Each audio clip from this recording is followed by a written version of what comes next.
Welcome everyone. I want to in particular welcome our new summer interns who are here virtually and taking part in the summer internship program. And I usually kick off the Thursday conference to give an overview of the department and the program and about the field, because probably this field is somewhat new to you all. My name is Bill Hersh. I am the chair of the Department of Medical Informatics and Clinical Epidemiology. I am also director of the graduate program. So basically, as the title says, I'm going to give an overview of the field, the department, and some of our educational programs. I do not intend to talk for the full hour, so hopefully we'll leave some time for discussion and questions. So who all is here today attending? Mainly the summer interns. You get top billing today. There are some new graduate students in the program who might be here. There also are some of our fellows from either one or the other of our fellowship programs, the Clinical Informatics Fellowship for Physicians or the National Library of Medicine Fellows for PhD students and postdoctoral students. Anyone else who wishes to be here is welcome to do so, but if you've heard me talk about informatics and DMICE, I will not be offended if you don't stick around for the talk because you've heard it all before. So it's up to you. Okay, well, let me then start. So who are we? We are the Department of Medical Informatics and Clinical Epidemiology. We sometimes go by our acronym DMICE. We can be found at our vanity URL, which redirects to our webpage on the OHSU website. We're an academic department in the School of Medicine, so there are other departments, the Department of Internal Medicine, Department of Surgery, Department of Medical Molecular Genetics, and so forth. We are this department, and the main focus of the work we do is in what people maybe more appropriately call biomedical informatics or biomedical and health informatics these days. We're an academic department, so the major focus of our work is research and education, and we also provide various kinds of leadership and service. We do have some involvement in the in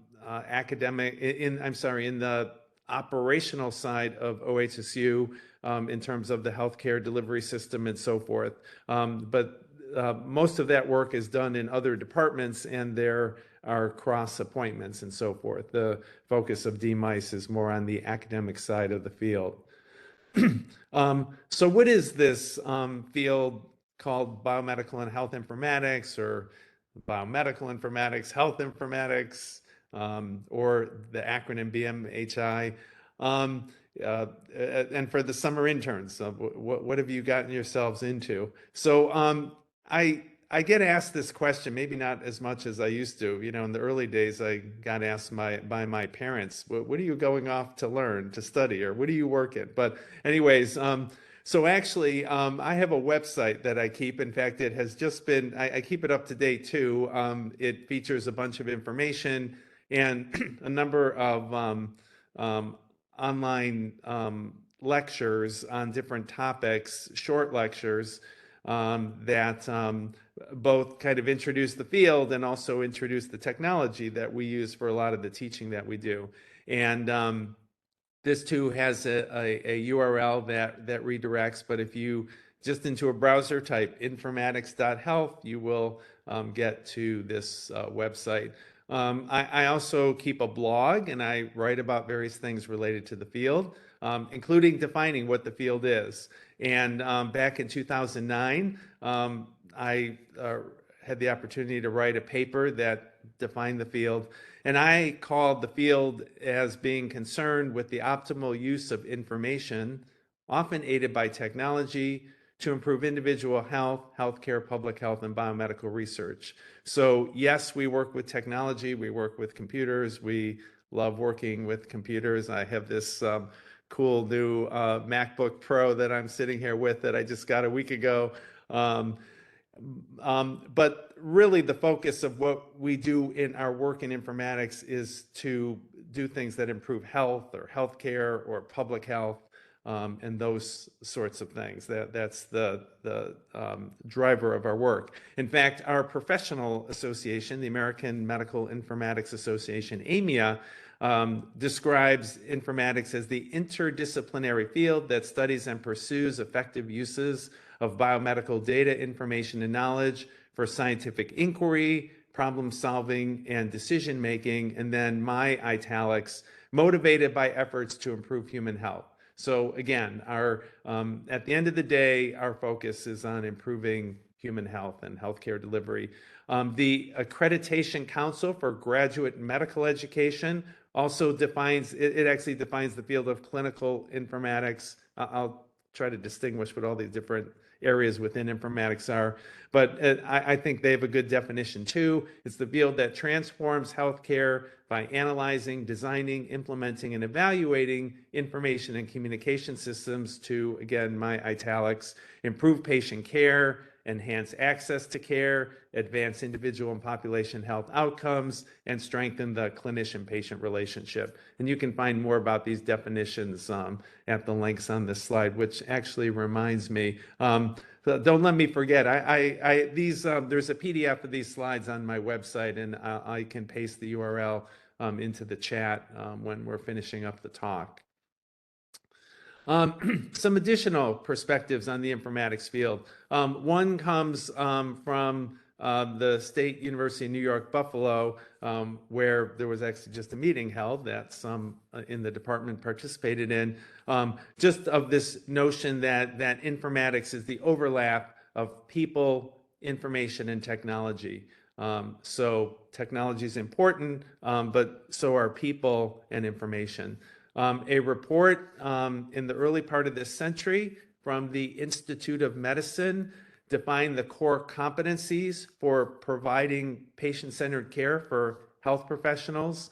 And one of those important competencies is utilize informatics. Some note that things like search engines are as important as stethoscopes for the practice of medicine in the 21st century. Another kind of perspective comes from our colleague Charles Friedman, who has coined the fundamental theorem of informatics, that the goal of informatics is for the computer to help the human and make the human do better than he or she would do without the computer. And the goal is not to replace the human. Some people talk about that. You know, we're not going to need doctors or nurses. I don't think anyone seriously believes that. Certainly not people working in informatics. We want to help humans do their jobs better.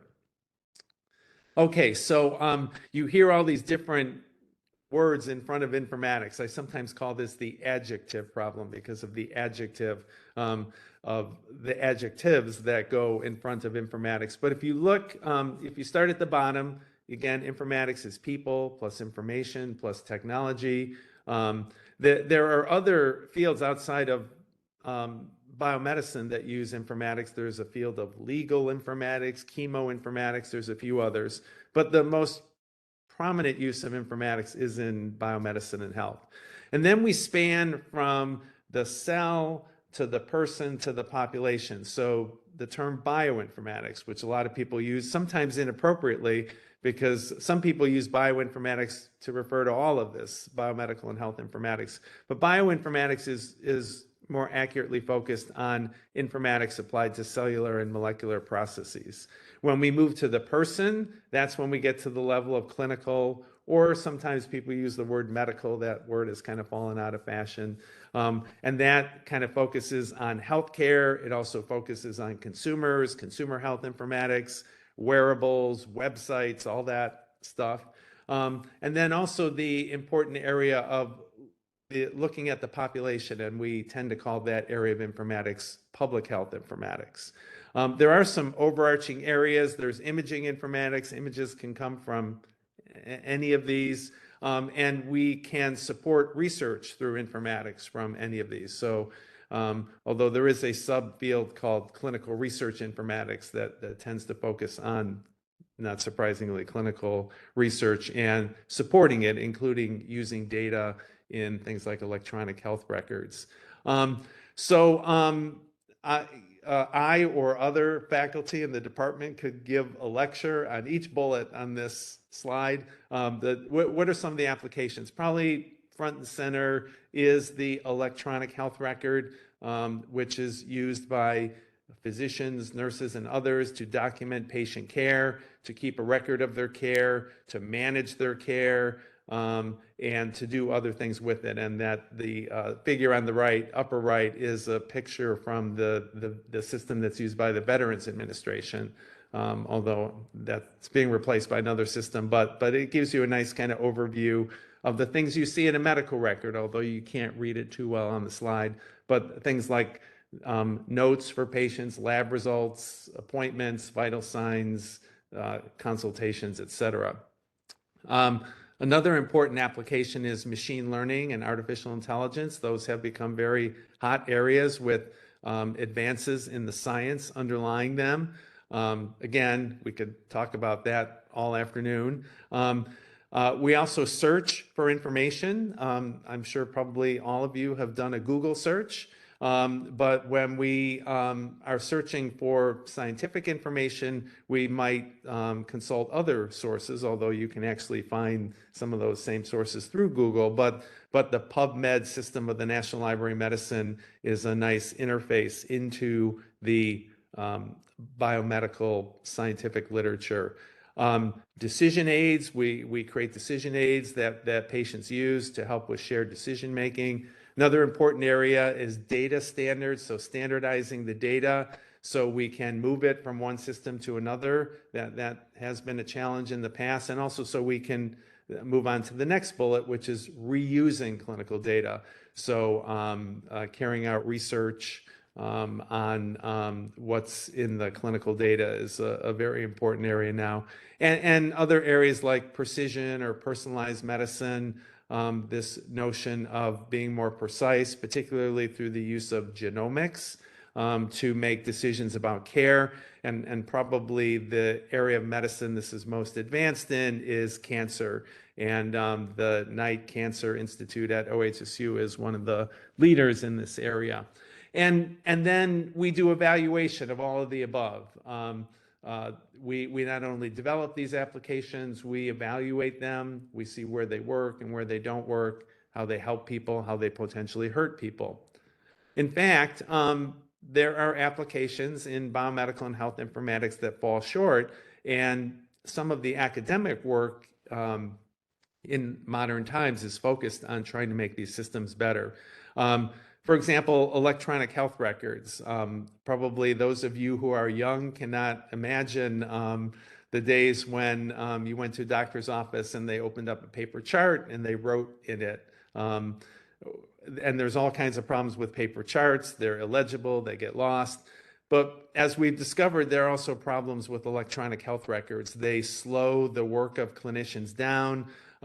They sometimes prioritize the non-clinical aspects of care, things like capturing all the activities so the physician or the hospital can generate a bill, which is important for the economics of their practice. But we don't necessarily want the electronic health record to prioritize that. And in fact, we see that one of the causes of burnout among clinicians is the adverse impact of the electronic health record.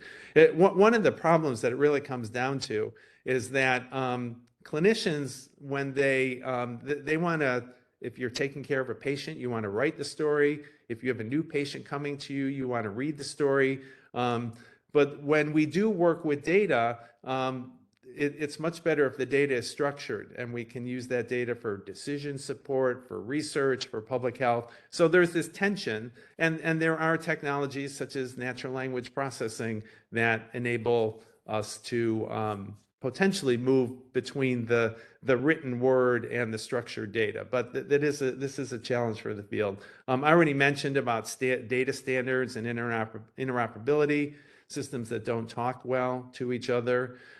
We also have, and this is certainly not limited to healthcare, but issues around privacy and security of our personal data. We want the people who appropriately should have access to our data, such as those who are providing medical care to us, but we don't necessarily want marketers, others to have access to our data. So keeping it private and secure so that it's only used by those who are appropriately authorized to use it.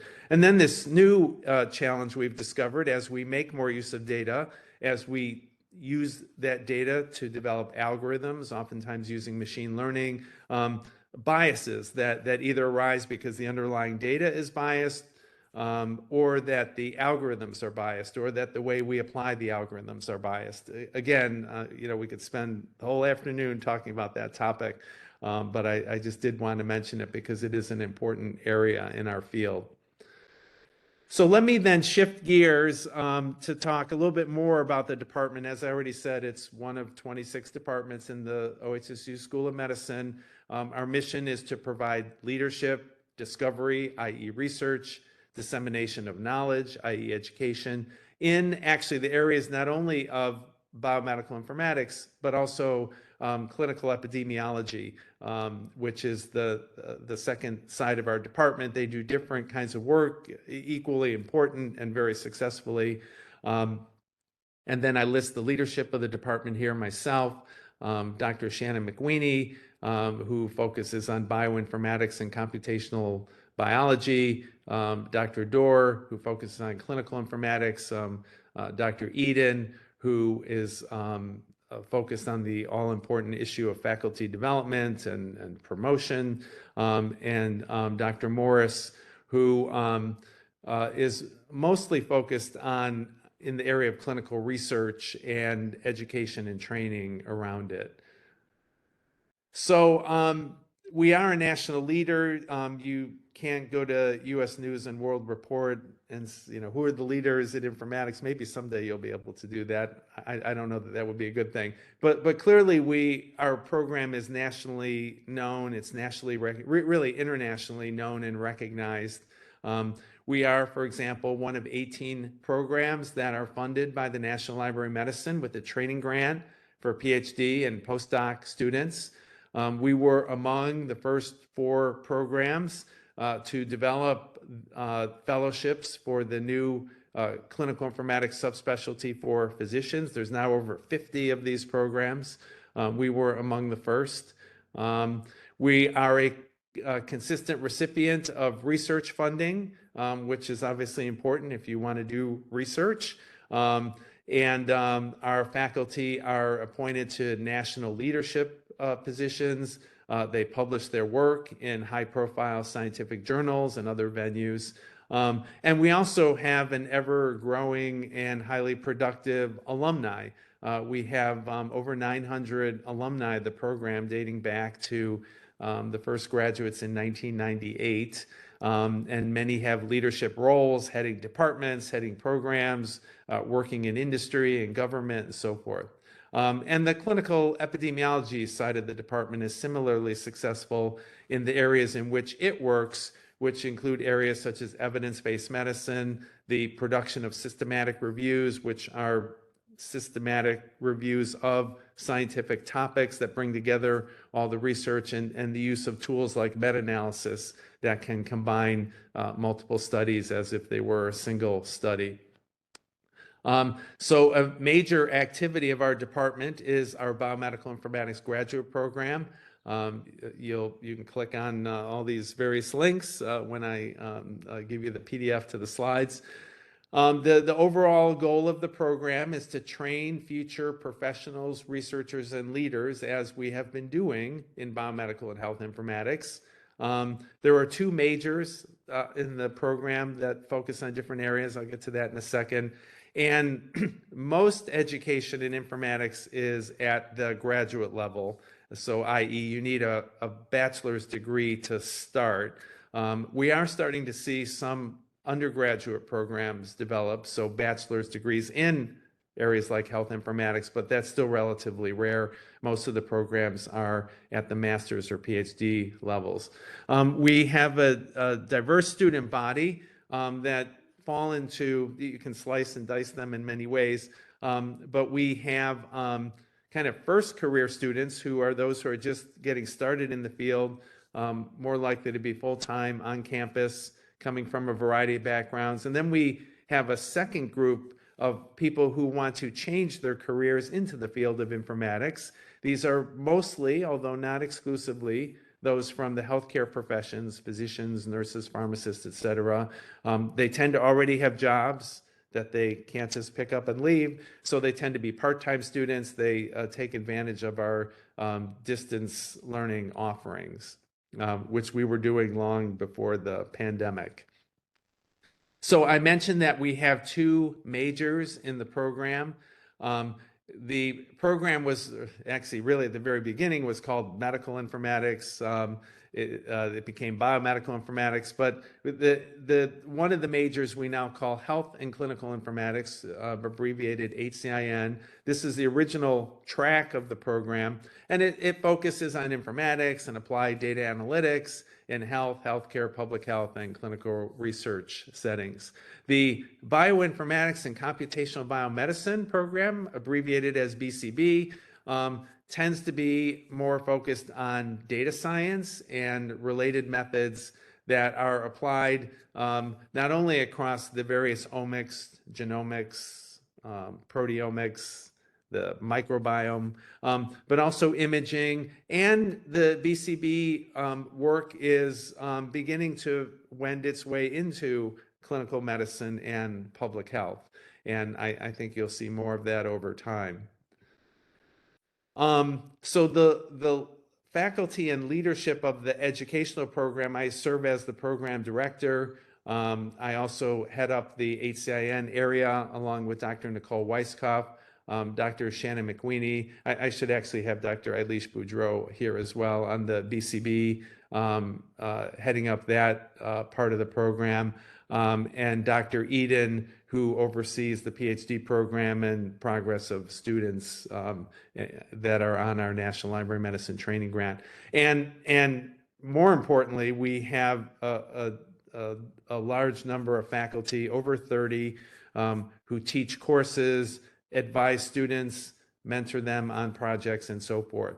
And as commonly happens in higher education, students identify a faculty mentor with whom they share a common research interest. It's difficult for a student to pursue a research interest that the department has no expertise in. But fortunately, with 30 faculty, we cover a wide range of the field. So we are one of the oldest and largest programs in the field. We have been doing online education actually since 1999. We opened the doors of the master's program in 1996. We have a lot of students from actually all over the world, but certainly all over the country. This map is a few years old now, but lists at one point where all of our online students live. And you see that they live really across the United States.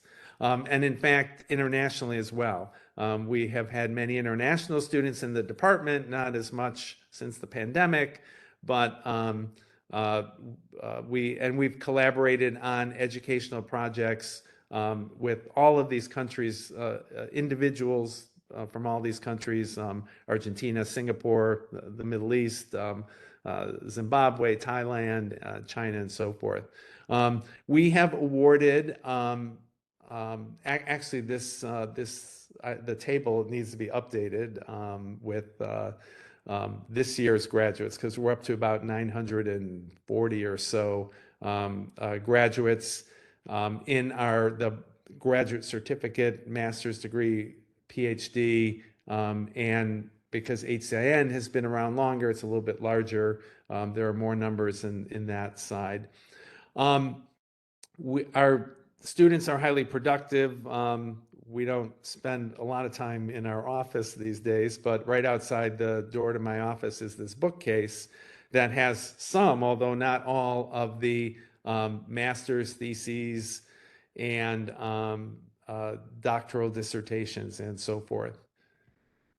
So we have the full gamut of graduate degrees. We have the PhD or Doctor of Philosophy, typically pursued by those who want to pursue academic careers, who want to do research, although there are roles for those who have PhDs outside of academia and industry, healthcare settings, and so forth. We have two master's degrees. They really differ only in having the sort of traditional master's research thesis or being more of a professional master's degree, the non-thesis option for those who are who aspire to be practitioners in the field and become leaders. The research masters are often pursued by those who have a doctoral degree in another field and then are developing knowledge and skills in informatics. We also, in the HCIN program, have a graduate certificate, which is a subset of the master's degree and maybe enough knowledge for individuals to work. Several of our graduate certificate graduates have very successful careers and so forth. So that is another option. So you can look at this matrix of the majors. I actually, that should say majors and not track there, and whether they're offered on campus or online, although we've been doing a lot of things since the pandemic online, including in the other programs. But historically, the non-thesis master's and graduate certificate of the HCIN program were the main online programs. But certainly in the early days of the pandemic, we've gone back to having some of our in-person classes being in person again, but hopefully in the long run, those will all be on campus again.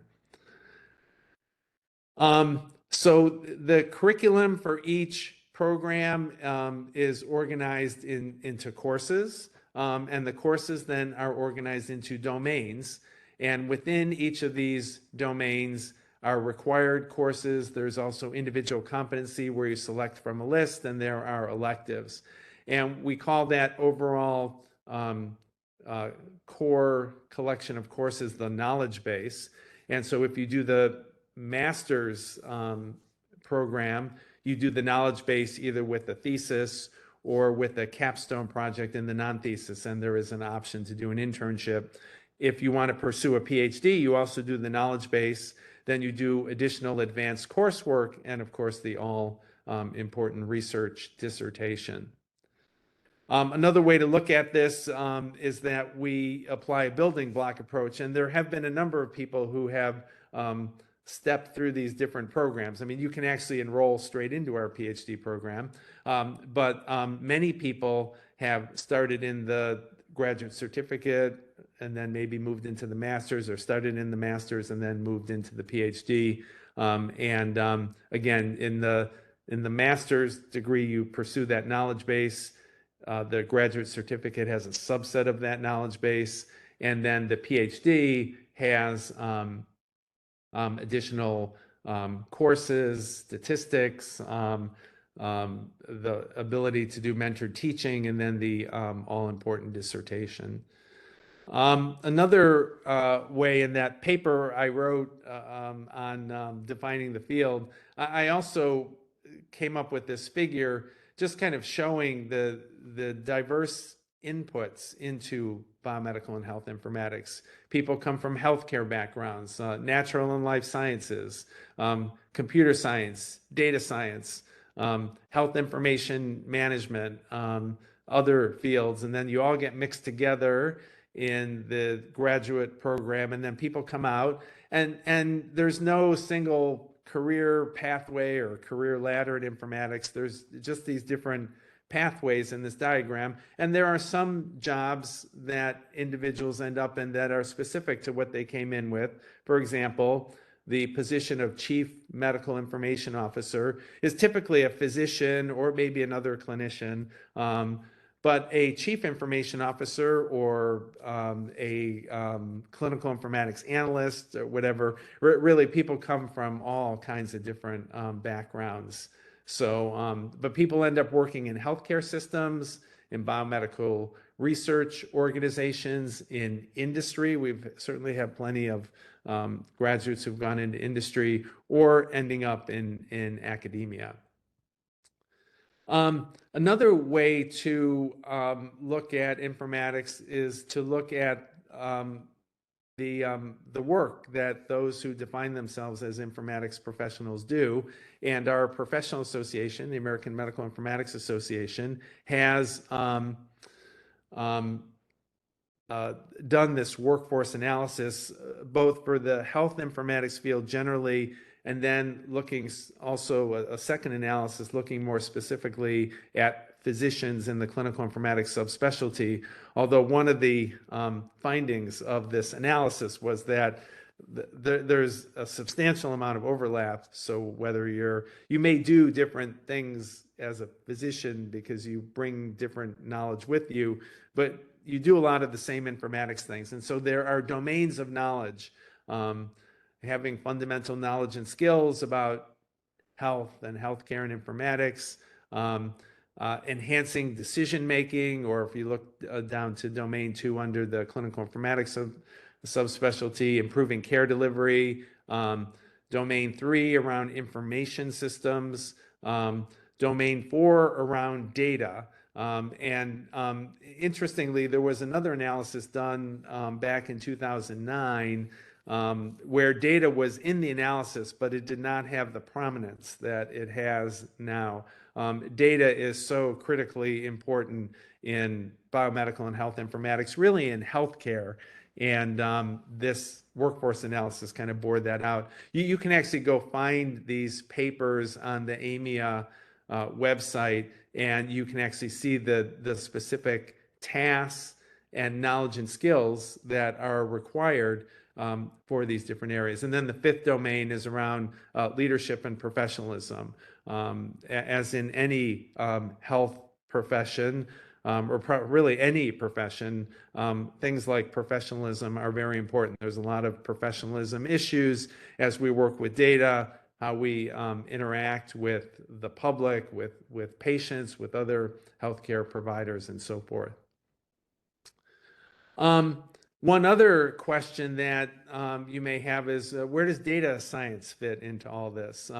There's a nice paper that a few of our colleagues, led by Payne, published a few years back. And I'm going to go through this diagram because I think it is illustrative. So at the top and center are biological, social, or technology processes. So that is the world. The world consists of biological processes that take place in health and healthcare, social processes, technology, the use of technology. And those who work in data science and informatics observe, measure, collect data. These are sometimes described as the afferent processes, so going from the world to generating knowledge. And so we use this data to generate knowledge, and that's where a lot of the data science comes in, although people from informatics do this kind of work too. We've been doing it for many years, but things like algorithms, machine learning, statistics, domain knowledge, visualization, etc. Once we have this knowledge, the data science piece of it kind of fades away or becomes less prominent. And this is the world of really pure informatics, because it's one thing to have knowledge, but it's another thing to apply it back to the real world in things like electronic health records and information retrieval systems, and decision aids and research systems and things like that. And there are important other aspects that are really outside of data science, but things like evaluation, implementation science, how we implement complex processes like healthcare, human-computer interaction and workflow, we've learned with electronic health records are very important. So these Payne and colleagues describe as efferent processes, where we go from knowledge back to the world. And of course, it's a cycle, because as soon as we introduce knowledge back to the world, then this cycle repeats itself. I think this is a nice kind of overview of maybe some of the distinctions, although large amount of overlap among data science and informatics. So what are some of the key challenges ahead for our field? So those of you who are here for the summer, our students, you will be exposed to the field and hopefully learn about these issues. And hopefully some of you will even decide that this is what you want to do as a career. There are lots of opportunities for careers in biomedical and health informatics in academia, healthcare systems, industry, et cetera. But what are some of the key challenges that we're looking at as a field? We have to continue to improve the usability of the systems that we impose on people, systems that are hopefully doing good things, helping clinicians document their work, helping researchers get access to data. But we need to make those systems better. We can't slow people down. I mean, this is actually true for all computer applications, not just those in healthcare. We all know how sometimes frustrating technology can be. There's certainly a lot of challenges for integrating omics data, genomics, proteomics, the microbiome. Those sources of data are very rich. They tell us a lot about people. And of course, integrating them into care, I think, is one of the forthcoming challenges. We want to be able to learn from data.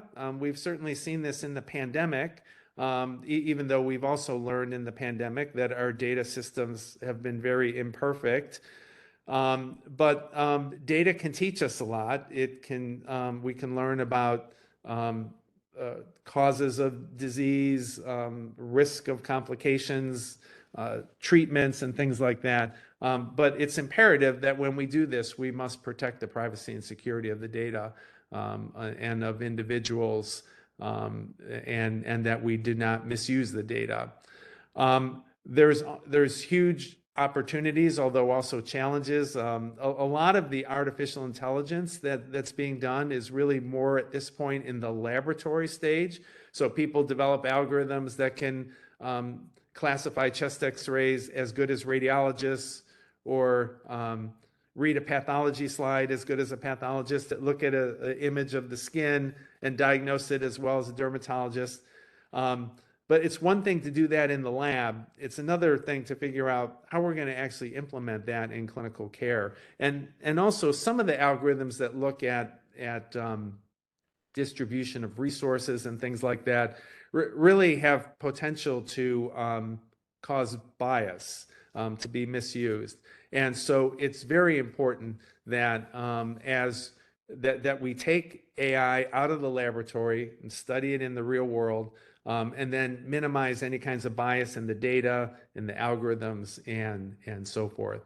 And then finally, achieving the goals of personalized or precision medicine that will hopefully lead to better care when we can take all different kinds of data and formulate very personalized, precise treatments for individuals. So if you want to learn more, I imagine if you're a summer intern, you probably found some of these sites. But we, like all academic programs these days, we have a significant presence online. We have a YouTube channel where we actually record most of these conferences and post them there, and you can actually go look at ones that have taken place in the past. We do have a website, which again can be accessed from this URL. We also have a blog for the department where we talk about interesting things that we've done. We're also moderately active on social media. We do have a Twitter account, and we do tweet things to it. We have a LinkedIn group. We also have a Facebook group. And so those are ways to interact with us online. You're more than happy to follow up with me, to ask me any questions. You can email me. I do have a website, and in a moment I'm going to post the link to these slides. And I mentioned that I had a blog, and I am also active on Twitter as an individual as well. So I will stop at this point and stop sharing my screen. And happy to, and that's the link to these slides. I'm happy to answer any questions, or if anyone has any comments about something you've heard, feel free to type into the chat or to unmute yourself. And maybe if you're going to talk as well, you can turn your video on, and we can have at it.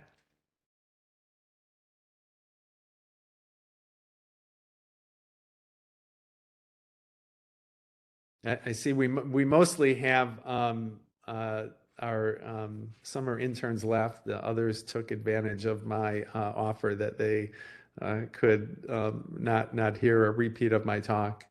But any comments, questions on anything?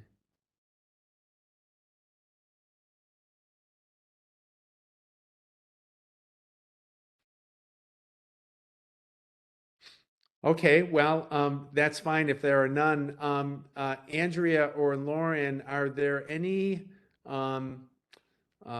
administrative issues for the summer interns that they should? Yeah, actually, there's just one that just came up.